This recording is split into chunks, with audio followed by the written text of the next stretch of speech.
Ted Kaczynski, the Unabomber, was a man of contradictions. A mathematical prodigy, he abandoned a promising academic career to live as a recluse in the Montana wilderness. He sought refuge from the very society he terrorized with his bombings.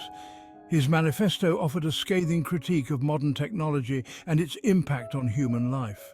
Kaczynski's death in prison brought a tragic end to his paradoxical life.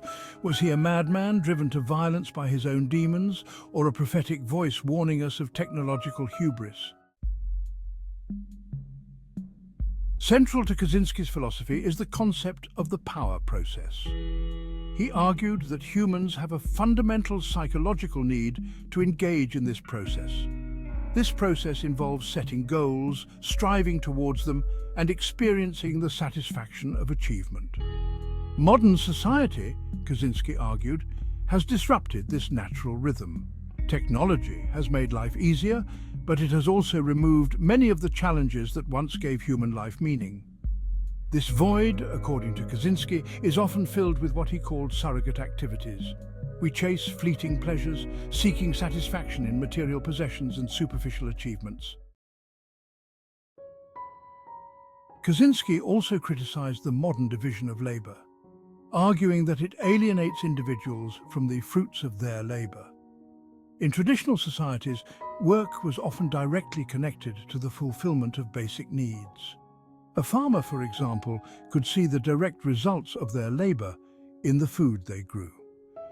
Modern industrial society, with its complex systems of production and specialization, has severed this connection.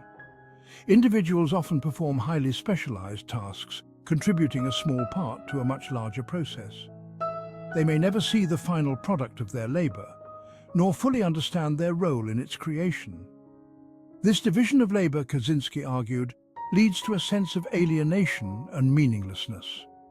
Work becomes simply a means to an end, a way to earn a paycheck rather than a source of intrinsic satisfaction. Kaczynski's critique of the division of labor resonates with contemporary concerns about the nature of work in the 21st century. While Kaczynski's methods were undeniably extreme, his critique of modern society shares common threads with other thinkers. Austrian economist Joseph Schumpeter, in his work Capitalism, Socialism and Democracy, argued that capitalism is driven by a process of creative destruction. New innovations constantly emerge, rendering old ones obsolete. This process, while essential for economic growth, also creates social upheaval and dislocation. Similarly, journalist Jonah Goldberg, in his book Suicide of the West, argues that modern society is characterized by a sense of restlessness and dissatisfaction. He suggests that this malaise stems from the very success of capitalism, which has fulfilled our basic needs but left us yearning for something more. Like Kaczynski, Schumpeter and Goldberg highlight the inherent tensions and contradictions within modern capitalist societies. These shared concerns suggest that Kaczynski's ideas, however flawed, tapped into a vein of genuine anxiety about the trajectory of modern life. Kaczynski's critique of technology extended to its impact on human relationships and personal freedom. He argued that technology, while seemingly connecting us, often undermines genuine human connection. Social media, for example, can create the illusion of intimacy, while fostering superficial interactions and exacerbating feelings of loneliness and isolation. Furthermore, Kaczynski believed that technology erodes personal freedom by increasing surveillance and control. From data collection by tech giants to the proliferation of surveillance technologies, we are living in an increasingly panoptic society. Our online activities are tracked, our movements monitored, and our choices influenced by algorithms designed to predict and manipulate our behavior. Kaczynski's concerns about technology's impact on privacy and freedom seem particularly prescient today. We are increasingly reliant on technologies that collect vast amounts of data about our lives. The potential for this data to be used for manipulation or control is a growing concern. His critique challenges us to question the trade-offs we make in the name of convenience and connectivity. Kaczynski's ultimate solution to the ills of modern society was a return to a pre-industrial way of life.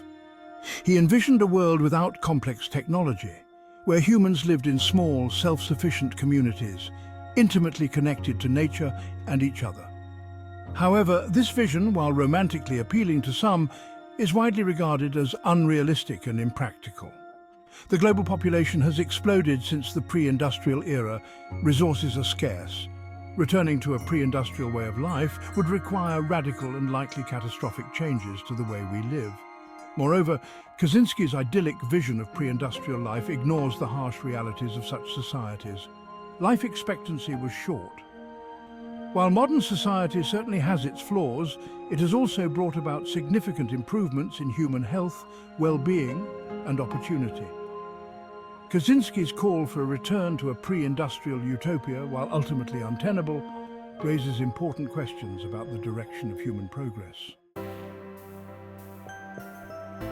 While Kaczynski's solution of abandoning technology altogether may be unrealistic, his critique of modern society offers valuable insights into finding fulfillment in a technological world. We must find ways to reclaim our autonomy, cultivate meaningful relationships, and find purpose in a world increasingly dominated by technology. One path lies in rediscovering the value of meaningful work.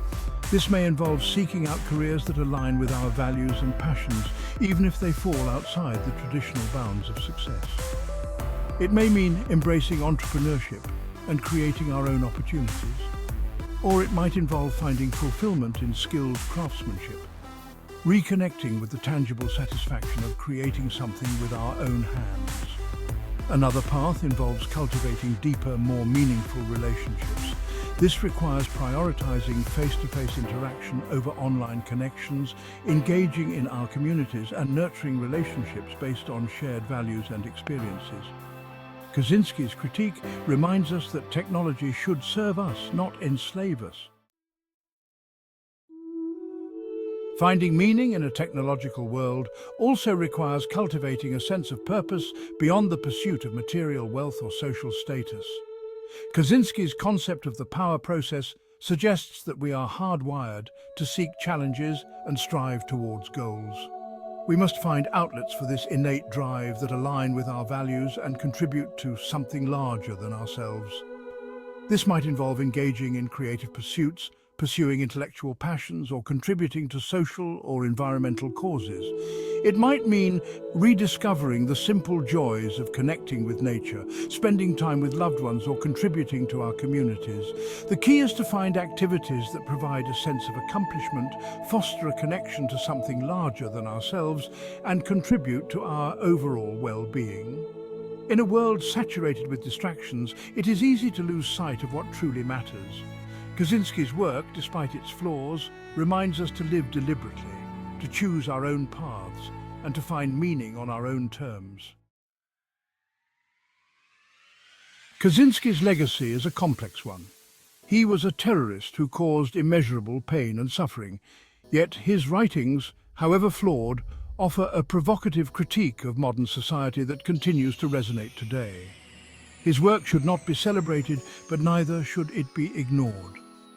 Kaczynski's writings serve as a stark reminder of the importance of critical thinking, of questioning assumptions, and of remaining vigilant against the potential dangers of unchecked technological advancement. We must find ways to harness the power of technology while mitigating its potential harms. This requires engaging in thoughtful dialogue about the role of technology in our lives, establishing ethical guidelines for its development and use, and prioritizing human well-being over technological progress for its own sake.